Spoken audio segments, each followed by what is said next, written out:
اوس به ان شاء الله شپږمه کلمه په معنا سره زده کوو. د شپږمې کلمې نوم چې دی هغه رد کفر دی. د رد کفر معنا د کفر څخه انکار کول دی. اللهم انی اعوذ بک، یا الله زه ستا پناه غواړم د دې خبرې څخه، ان اشرک بک شیئا، چې زه ستا سره یو شریک ونیسم د یو شی، وانا اعلم به، که چیرې د دې خبرې ماته علم وي، واستغفرک لما لا اعلم به، زه معافي غواړم یا الله که چیرې ماته علم نه وي د دې خبرې ده. تبت عنه، د دې ټولو شیانو څخه زما توبه ده.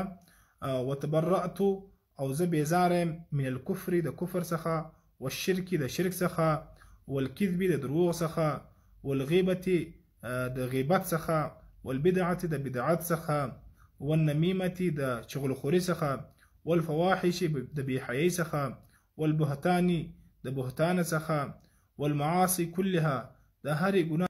اسلمت، ما اسلام راوړ دی، وآمنت، او ما ایمان راوړ دی، واقول، او زه وایم لا اله الا الله محمد رسول الله. اوس دا په صحیح الفاظ دا رقم ده. اللهم انی اعوذ بک من ان اشرک بک شیئا وانا اعلم به، واستغفرك لما لا اعلم به، تبت عنه، وتبرأت من الكفر والشرك والكذب والغيبة والبدعة والنميمة والفواحش والبهتان كلها والمعاصي كلها. اسلمت وآمنت واقول لا اله الا الله محمد رسول الله. دا شپږ کلمې پوره سولې. نو دا ګرده په ویډیو کې محفوظه دي ان شاء الله. اوس به د دې بعد المنځ په ترجمه سره زده کوو.